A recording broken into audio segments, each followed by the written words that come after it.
Welcome to the SIWIKE podcast, the only podcast that shares the stuff you didn't know you needed to know about jobs, careers, and life. The SIWIKE podcast, the stuff I wish I knew earlier.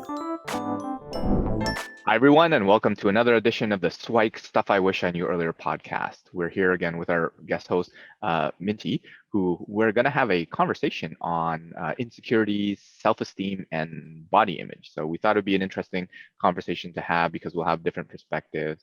And we want to get into a little bit of where they come from because like growing up, like I never really cared as a kid. Like you'd be wearing all sorts of crazy stuff, doing all sorts of weird things. And most kids, they don't care, right? But I suspect there's probably a little bit from school, maybe from parents, maybe from family friends and things like that. Maybe things like fear of judgment or some societal norms, and then probably a lot from media and from television, YouTube, kind of all the social channels out there. I'm imagining it's coming from there. Well, what are your thoughts in terms of that perspective? Where do these insecurities come from, and how do we, I guess, do a little bit better on that? Yeah, I definitely think insecurities come from like the people around you, like your friends, your family, definitely the media you consume, society and all that. And I feel like insecurities are more like someone can have insecurities because of what someone has said. Most of the time it's like a mindset thing. Like you can choose what insecurities you have and you can choose not to have the insecurity. But when someone like kind of brings out your flaws and tells you something about yourself that you never saw as an insecurity, it can become an insecurity for you. I know that definitely has happened to me. And it's kind of weird. You're right. Like as kids, we didn't really care about these kind of stuff.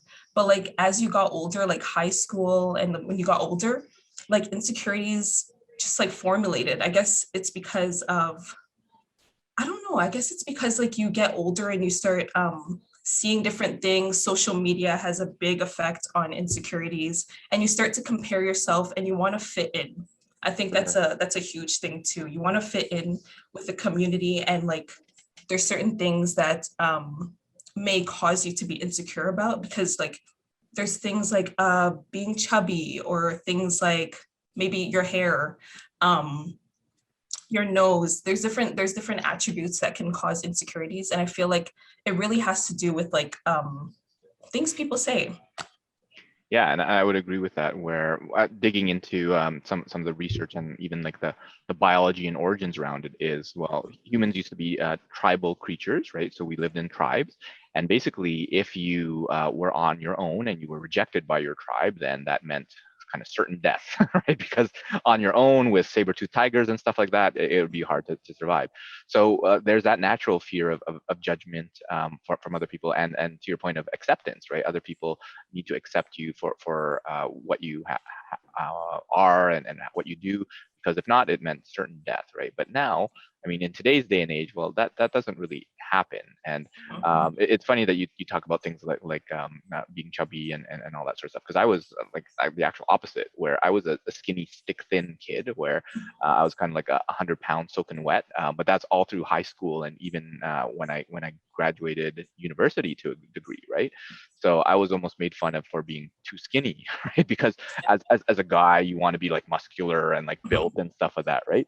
But when you're not, like it's almost like the wind can blow you over type of thing. It's on the other side. So there's both sides of the spectrum, where some people are on the heavier, the lighter side, on like the bigger, the smaller side, the whatever. So it's one of those things where everyone is kind of pressuring you to become average, to become the same, which I think is quite interesting, because if you look at the people who are most successful and doing the best, they are the least average, right? They're the ones that are kind of outliers. So it actually should be one of those things where we should celebrate those areas where we are totally different from other people. And I remember one experience where, well, one of the things that I struggled with was things like fashion. Right? I was never a fashionista, where I was at a young age. Apparently, I wore socks and sandals, right? Which is a big no in the fashion world. And that was one of the earliest memories. I remember my older sisters was like, you can't do that. That's not allowed. And I'm like, oh. And then that kind of stuck with me for a long time, realizing that, well, I'm not any sort of fashionista or fashion oriented at all. And then to your point, it kind of sticks with you. And an off comment when you were young can kind of stick with you forever. So what are some of the experiences that you had early on that kind of stuck with you? And then how did you potentially go and overcome it? Definitely, I had the same experience with fashion.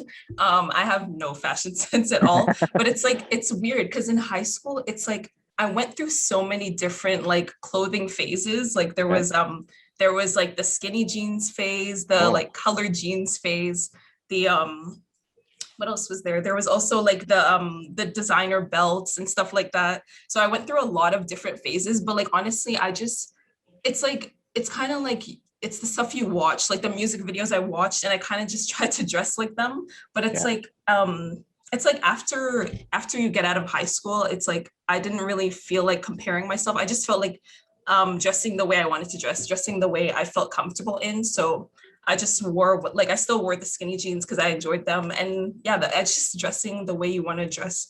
And honestly, when you get older, you start wanting to dress in a way that expresses you, because fashion is an expression. So yeah, I just tried to just dress the way I wanted to dress. I didn't feel like comparing myself with anyone, and I just felt like doing whatever made me happy. Yeah, I would. Well, we grew up in different generations, and in my generation, actually, it was all about like the wide bottom jeans or wide bottom side, where like skinny jeans, that was awkward, right? You weren't allowed to wear that, and it's always funny how things kind of come full circle. Where I think probably the decade before it was the skinny jeans, then it's wide, now it's skinny again, and there'll probably be a wide, and it'll probably be cyclical in fashion. So you just have to keep up with whatever is in there. And then to your point about self-expression, I think it's one of those things where if you can have that kind of internal confidence and have that self-esteem, then you'll be able to kind of handle any sort of comments by other people. Because at the end of the day, they're comments, right? They're just some things that people said, right? Where, oh, you're wearing socks and sandals. Oh, your jeans are too skinny, too wide, too whatever. And you can internalize that into whatever you think. It's like, oh, does that mean I'll be rejected from the tribe and no longer accepted by the community? Possibly, but probably not, right? So it's one where, especially in the adolescent teenage years, it's one where fitting in is super important, because I think that's when you're trying to create your identity and things like that, and then you want to fit in with everybody else and all that, right? So we were talking a little bit about things like comparison culture, where when I was growing up, they didn't really have social media, right? We didn't have kind of Instagram and stuff like that, but now it's all about that, right? Where everyone's posting stuff about kind of their latest purchase, their latest buy, their latest vacation, trip, food, adventure, whatever it is. Yeah, how do you think that's kind of shaped your body image, your self-esteem, your insecurities over the years? Yeah, so thankfully I wasn't born into like the whole social media age, because I think social media became big in like high school for me. Okay. So yeah, it definitely is a big factor in comparison. Like I know a lot of people use social media as a way to I mean, everyone uses social media, and they often compare themselves because of what they see online. But like honestly, you have to realize like social media is not real.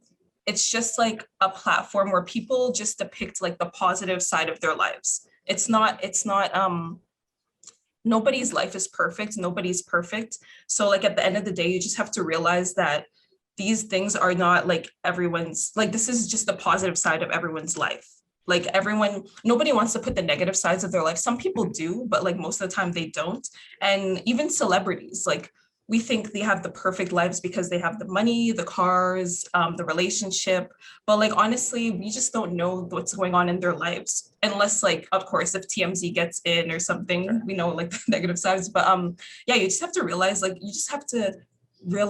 like it's not worth it to compare on social media, because like it's not real. Yeah, I think it would be so challenging to be growing up in this age where you're in whatever, in grade 3, 4, 5, 6, and first of all, like everyone should have a phone, right? It's one of those things where like growing up, like I had a phone when I was in university, right? And that's more because the technology didn't really exist or was accessible at that point. But now I like my wife teaches elementary school, and some of her kids have phones, right? And they're like grade 1, 2, or 3, right? And then if you have the phone, then you probably have access to Wi-Fi, and if you have access to Wi-Fi, you probably have access to Instagram, TikTok, or whatever it is. And then, yeah, to your point about the what's on there and not being real, it's a curated version, right? So people post the really cool, interesting things they have, right? Generally speaking, when you fall down or embarrass yourself or whatever, you don't have those same things, or you're not the one posting it. It might have been your friend that's posting it just to kind of get a laugh or something. But we don't generally talk about like the challenges where like, oh, I just failed my assignment. Let me post that, right? You might be saying I'm grinding and I'm studying hard, that sort of thing, but not on the other side of it, right? So I think it's a detriment to folks for them to be constantly comparing themselves to other people. But there's what I usually tell my clients is there's one person that you should compare yourself to. It's yourself yesterday, right? Because the goal is for you to become better than yourself yesterday, and constantly improve. But compared to other people, right? Everyone has their own things, right? Some of us are better at certain areas and better at other areas, and we all have our pluses and minuses. So if we truly understand that and can accept ourselves for who we are, then I think that would be helpful. I think where my insecurities became a little bit more on the security side, and my self-esteem turned into more like kind of self-confidence, was when I kind of accepted myself to say, you know what, yeah, I have a huge forehead, right? That's one of those things like that, and that's okay, right? There's nothing wrong with that. It's like, so what? I'm not super tall, I'm not super short, and I'm relatively skinny. I'm just like, okay, and so what, right? So for you to be able to say those things and just accept, I think that goes a long way in order for you to accept yourself and get over some of that. What were some of the things that you encountered that allowed you to kind of overcome some of the insecurities and body image and self-esteem issues over the years? Yeah, I definitely can agree with the forehead. I also have a big forehead for anyone watching the video. Yeah. That was an insecurity of mine, but like, yeah, I had a lot of different ones. The forehead, my nose, acne. Yeah, there was a lot. I actually even made an insecurities video on YouTube. Maybe we could put that up. And yeah, I actually watched that video and I realized that a lot of the insecurities I talked about in that video, I no longer have, because it's like, once I made that video and a lot of people were commenting and saying like how they didn't notice those insecurities in me, it just kind of made me realize that like insecurities is just a mindset thing. It's really like some people will say these things to you, but like you can choose whether you want to make it an insecurity or not, or you can choose to make it like to accept your flaws. Honestly, like that's what I've been doing. I've just been accepting my flaws and just accepting the fact that, yeah, I have a big forehead, I have a big nose, but like, why is that a problem? Like, just like everybody's different. Everybody has different attributes to them. So it's just important to just accept your flaws and just accept who you are, because we're all different. And yeah, just accept who you are. Nobody is the same. Yeah, and I find that very interesting where, I mean, in every kind of day and age, there's a certain level of what beauty is, what success is, and whatever.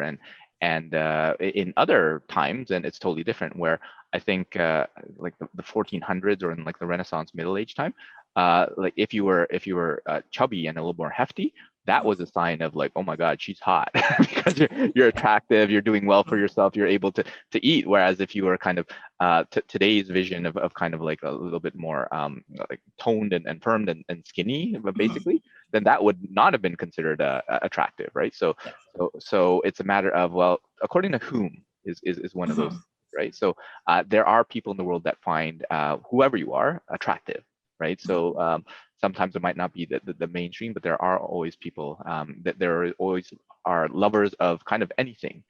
So it's up to you to kind of find that tribe of yours. So going back to that tribal mindset is to find kind of your tribe and the people who appreciate who you are and what you are. And actually one exercise that I found was super helpful for me is it's one where crossing your arms, right? So when you cross your arms and you do it, you cross your arms in a certain way, and one arm is kind of naturally above and one is below, right? But if you were to do it the other way, and the other arm is above and below, that seems super awkward, right? But to the person on the outside, it's like, what did you do? I'm not even sure. Did you change your posture or whatever? And it's one where, to your point about being a mindset, I think it's so interesting where that's kind of the same feeling, where on one side you're like completely comfortable, on the other side you're totally awkward. So if you can kind of just adapt that awkwardness into this comfort zone, then you'll have so much more success in terms of acceptance and things like that. So Yeah. were there any kind of specific things that you did or events that happened that allowed you to be more accepting of yourself? Definitely, I would say reading self-help books. Those really helped me with my confidence and my self-esteem. There was one book in particular, I believe it's called You Are a Badass by Jen Sincero. Okay. Yeah, that book really helped me with gaining confidence and self-esteem. So definitely check that book out. And honestly, just like consuming like positive media, like watching positive YouTube videos and TV shows, listening to positive music, and just really doing practicing self-love practices. Like those are really important, whether it be exercising, meditating, even just like going for a massage and going and getting your nails done, like things you enjoy. And that really helped me with like gaining more confidence in myself and self-esteem, because honestly, when you get older, you just realize like the things, I mean, there's this little quote, like the things 5 years ago that you worried about, you won't worry about anymore. So like for me, the things I was insecure about 5 years ago, I'm not insecure about it anymore, because you just get older and you start accepting yourself and just appreciating who you are. And honestly, I love the whole like body positivity that's been happening. It's really like encouraging like anyone who is different weights, like just to be positive about themselves and their bodies. So I really enjoy the body positivity, and just like a lot of there's been a lot of positive things that have been happening, like even with the public figures, like there's been more like acceptance of like your flaws and who you are. So I'm really enjoying the whole movement.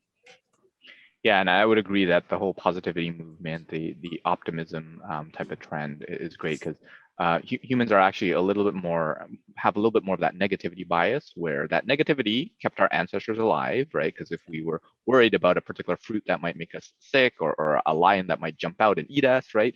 That kept us alive. But nowadays, there's really nothing that can kind of kill us in that sense, right? Well, yeah, you could get hit by a car in oncoming traffic, but other than that, like doing a speech or that people that don't resonate with as much, or people wearing clothes or looking a certain way, none of that is kind of life-threatening, right?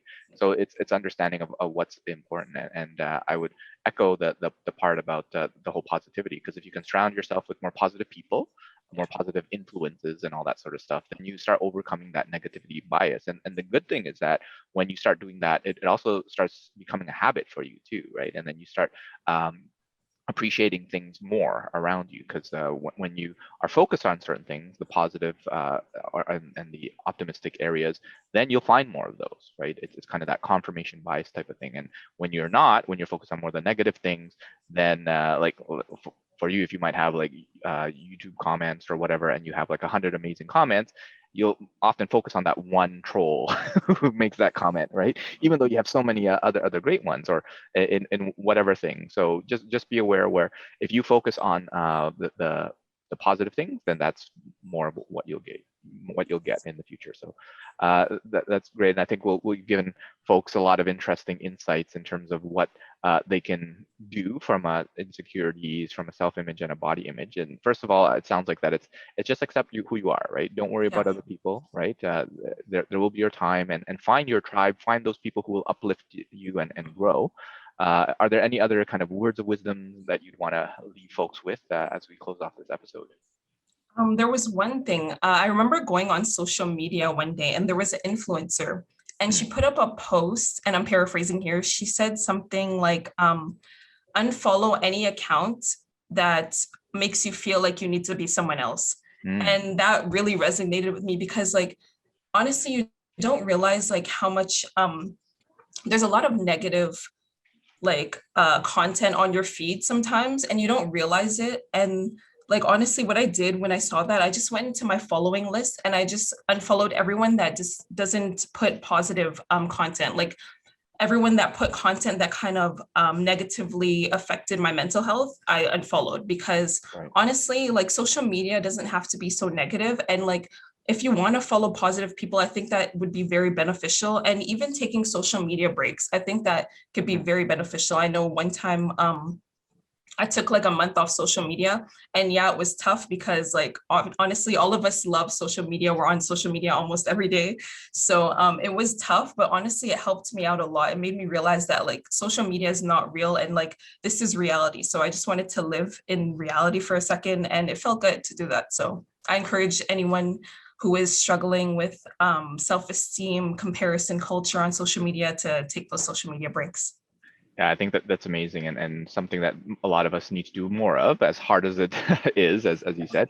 But continue to lift each other up and avoid those people that bring each other down, right? And I think we'll be on our way to an amazing kind of culture and society where everyone accepts each other for their flaws and warts and all that sort of thing, right? Yeah. And then continue to grow and thrive together. So thanks so much, Minty, for joining us for the conversation, and we'll look forward to having you back in a future episode. Thank you. Thanks for joining us on the SIWIKE Stuff I Wish I Knew Earlier, the podcast. If you like the podcast, please subscribe on iTunes, Stitcher, or wherever you found this podcast. And if you can give us a review, that would be very appreciated. Feel free to contact me on LinkedIn at Luki Danu, LUKIDANU, and the same on most social media platforms. And I look forward to hearing from you. Thanks. Bye.